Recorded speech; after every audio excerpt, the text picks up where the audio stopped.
Gloire à Dieu. Bonsoir à chacun. Pourquoi ce message? C'est de manière à pouvoir interpeller et revenir à ce que nous dit la parole de Dieu, les Écritures. Ce message a pour but également de nous ramener à recentrer les choses autour de Jésus. Ce message également a pour but de nous ramener à l'essentiel. Ce message aussi a pour but de nous ramener à la vérité. Il y a bien des détours, des choses un peu bizarres que je trouve qui se font sous le ciel dans notre royaume, le royaume de Dieu. Je parle dans le milieu chrétien. Regardez la parole de Dieu, vous allez certainement être d'accord avec moi qu'aujourd'hui, dans ce texte de l'évangile de Jean, je vais le lire avec vous, Jean chapitre 4, hein,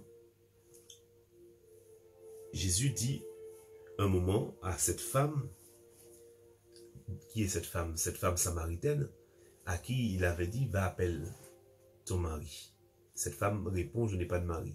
La sagesse et l'amour de Jésus a été de lui dire, en effet, tu as 5 maris, même celui que tu as n'est pas à toi. Ok? Regardez la manière dont il a répondu. Mais là n'est pas le point. Là n'est pas le point. Le point est que cette femme répond, je vois que tu es vraiment prophète. Et c'est ce qui m'interpelle. Parce que quand elle dit ça, elle dit, je vois que tu es vraiment prophète. Et elle dit, nos pères nous ont dit que nous devons adorer dans un tel lieu. Lisons-le. La femme répondit, je n'ai pas de mari, ça nous le savons. Il lui dit, en effet, tu as eu 5 maris, les maris que tu as là ne t'appartiennent pas. Et elle dit, Seigneur, lui dit la femme, je vois que tu es prophète. Nos pères ont adoré sur cette montagne. Et vous dites, vous, que le lieu où il faut adorer est à Jérusalem. C'est ce que dit la femme. Écoutez, elle dit, le lieu où il faut adorer est à Jérusalem. Écoutez la réponse maintenant. Jésus dit, femme, lui dit Jésus, crois-moi, l'heure vient où ce ne sera ni sur cette montagne, ni à Jérusalem, que nous devons adorer. La Bible dit, ni sur la montagne, ni à Jérusalem, que vous adorerez le Père. Vous adorerez ce que vous ne connaissez pas. Nous adorons ce que nous connaissons, car le salut vient des Juifs. Mais l'heure vient. Elle est déjà venue. L'heure est venue. Il dit quoi? Où les vrais adorateurs adoreront le Père en esprit et en vérité. Car ce sont là les adorateurs que le Père demande. Dieu est esprit. Il faut que ceux qui l'adorent l'adorent en esprit et en vérité.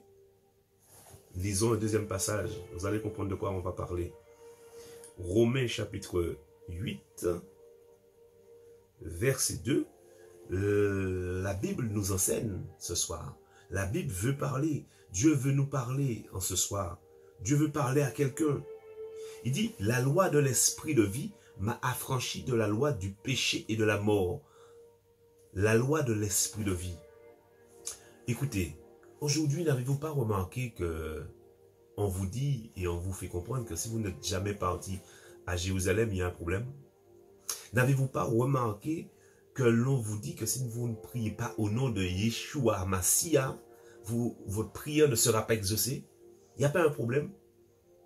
Mon point est ceci. Ce n'est ni sur la montagne, ni à Jérusalem. Quand j'ai pris le dictionnaire, j'ai regardé le mot Yeshua Massia. Il te dit, en français, cela veut dire Jésus. Alors, si les Haïtiens prient Jésus dans le créole haïtien, les Antillais, les Africains, chacun dans sa langue, ils vont vous dire non. Chacun doit se rallier à Yeshua Massia. Parce que si vous ne priez pas dans le terme hébraïque, votre prière n'est pas exaucée. Si vous n'avez jamais fait le séjour en Jérusalem, c'est un problème. Aujourd'hui, on parle même de sabbat, les observances du sabbat. On parle même également des fêtes religieuses qui sont à apprendre, qui sont à connaître, l'histoire même de la Bible.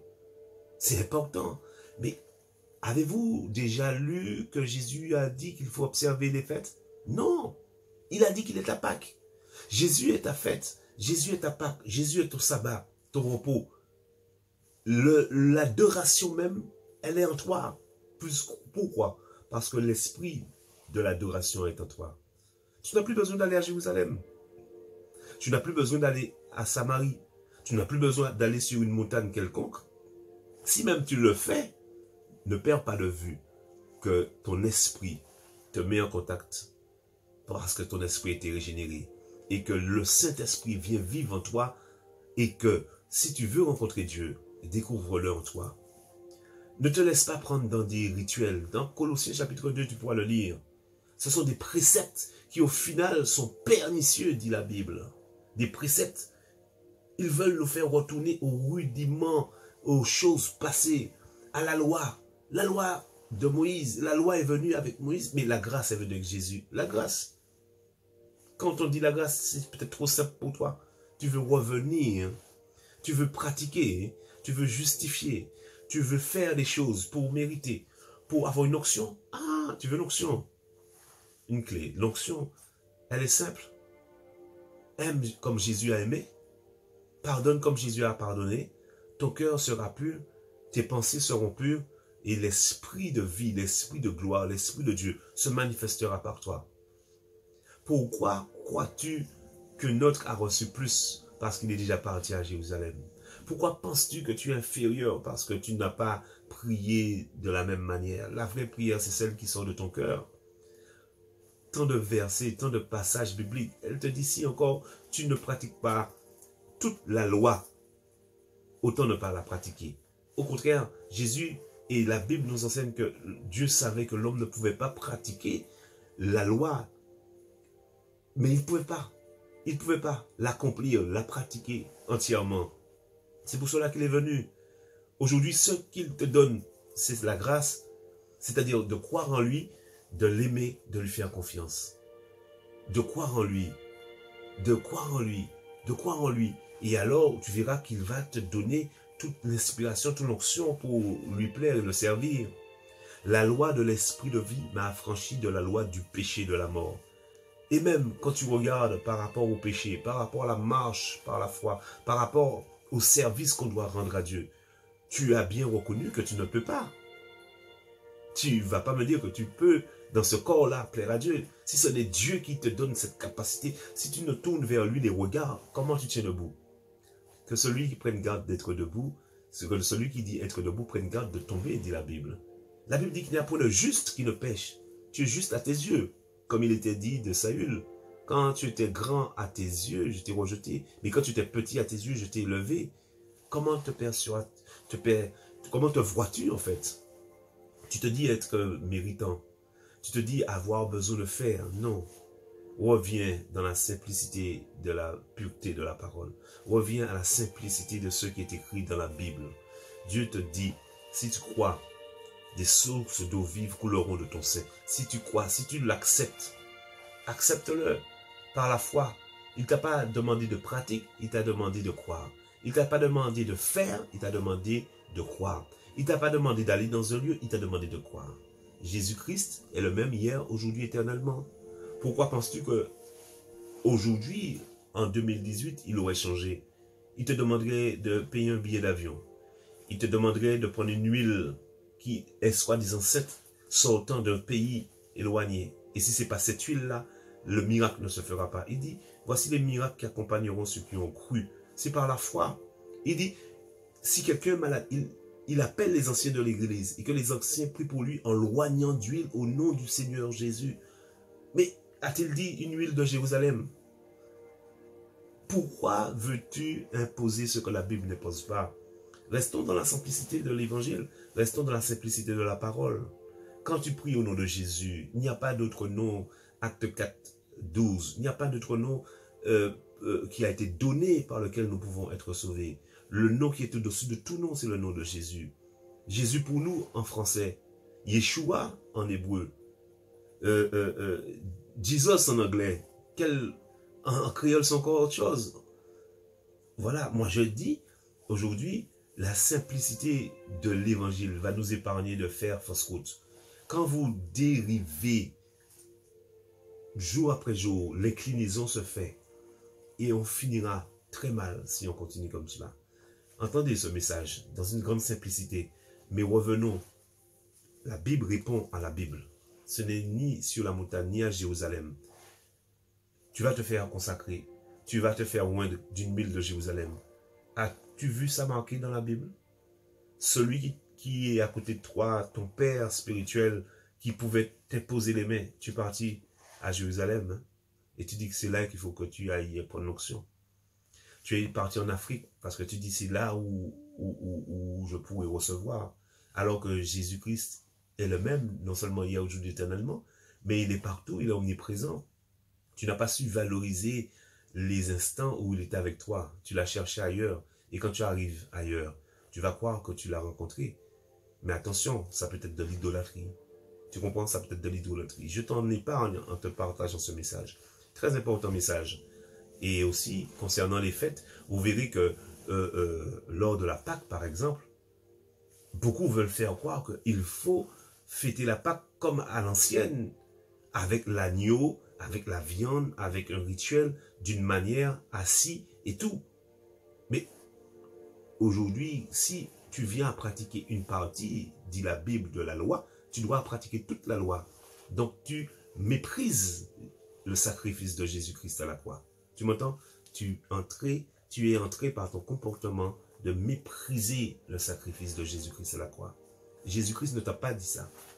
Tu suis un mouvement. C'est le mouvement que je condamne. C'est le mouvement sur lequel j'interpelle. C'est l'inclinaison de l'Église sur lequel j'interpelle. Ce mouvement-là est partout. J'ai entendu dire qu'il est aux Antilles. J'ai entendu dire qu'il est en Afrique. Je parlais avec un prophète qui me dit, mais c'est le même problème qu'on rencontre. Tous vont dans un lieu. Les lieux sont importants parce qu'il y a une histoire. Mais nous ne sommes pas des idolâtres. Nous sommes de ceux qui croient en Jésus-Christ. Pendant que je vous parle, Jésus-Christ est là. Pendant que vous m'écoutez, Jésus-Christ est chez vous. C'est pour cela qu'il a dit, il est plus avantageux que moi je m'en aille, parce que quand l'Esprit de Dieu sera en vous, il sera partout en même temps, omniprésent. Quand Jésus était à Samarie, il n'était pas à Jérusalem, physiquement. Maintenant qu'il s'en est allé, l'Esprit de Dieu est partout. Pendant que je vous parle, vous qui m'écoutez ailleurs, il est à côté de vous, il est avec vous. Et il est certainement en vous pour certains, de ceux qui l'ont accepté. Accepte Jésus-Christ, il vivra en toi. Tu ne courras plus dans un lieu pour le chercher. Donc ma prière, c'est vraiment que nous puissions avoir les yeux rivés sur la parole. Filtrons tout. Il a dit, n'ajoutez pas foi à tout esprit, mais éprouvez les esprits. Il y a d'autres mouvements qui vont se lever. Je vous en supplie. 1 Jean chapitre 4 verset 1er. Éprouvez les esprits. Passez-les au crible fin. Scannez tout ce qu'on vous dit. Ne courez pas après les mouvements comme ça, assoiffés de surnaturel, assoiffés de prophétique, assoiffés d'onction, assoiffés. Oui, l'onction est bonne. Oui, le prophétique, j'aime beaucoup le prophétique. Oui, le miraculeux, j'aime le miraculeux. Le surnaturel aussi. Mais vous savez bien que la Bible nous en parle, que Satan fera des signes et des prodiges en bas, des signes et des prodiges qu'il qualifie mensongers. Et ailleurs, il dit, Dieu se manifeste par des signes et des prodiges.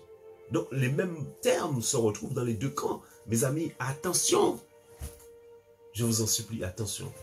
Faites attention. Faisons attention. Demandons à Dieu de nous donner un esprit de sagesse et de révélation dans sa connaissance. Je répète, esprit de sagesse, de révélation dans sa connaissance. Où vas-tu comme ça? Pour être dans une course comme ça, hein? Alors qu'il est dit clairement, Galates 5,16, marchez par l'esprit et vous n'accomplirez pas les désirs de la chair. Qu'est-ce que tu n'as pas fait pour ne pas pécher? Qu'est-ce que tu n'as pas fait pour avoir une onction? Mais tout se trouve en Christ. Pour ne pas pécher, comme pour avoir l'onction, pour prophétiser, pour faire les miracles. Au nom de Christ, Jésus, tout se trouve en Christ. Ce n'est pas un lieu. Dieu peut passer par un lieu. Dieu peut passer par une personne. Mais la gloire revient à Dieu. C'est-à-dire qu'au-delà des lieux, au-delà des personnes, au-delà d'une quelque assemblée, c'est Dieu que nous adorons, c'est Dieu que nous adorons. Les vrais adorateurs l'adorent en esprit, l'esprit en toi. Donc c'est à l'intérieur de toi que tu l'adores, avant même de partir l'adorer à l'extérieur. Quand tu pars à Jérusalem, je n'ai rien contre. Il faut voyager, il faut visiter les pays, il faut même découvrir l'histoire de la Bible. Mais je ne te dirai pas que le salut vient des Juifs. Non, je te dirai qu'il n'y a ni Juif, ni Grec, ni esclave, ni libre, ni pauvre, ni blanc, ni noir, je rajoute. Mais il y a aujourd'hui des fils. Les fils sont ceux qui sont conduits par le Saint-Esprit. Le Saint-Esprit, maintenant, c'est celui qui nous est donné dans les temps de la fin. Écoute, Église, ce que l'Esprit a à dire. Ne te laisse plus piéger. Je t'en supplie, ne te laisse plus piéger. C'est un piège que de courir ça et là, emporté à tout vent de doctrine, dit la Bible. Emporté à tout vent. Que Dieu nous en épargne et que l'esprit de sagesse et de révélation nous soit accordé dans la connaissance, dans la parole de Dieu. Voilà le message que je laisse parce qu'il y a une grande déviance, une grande déviation, hein, une grande désolation, je dirais même, dans le corps de Christ, à cause de personnes assoiffées, alors que cette soif que tu devrais avoir, c'est de le découvrir en toi. Il est en toi, il vit en toi, il est en toi, Dieu est en toi, parce que tu crois.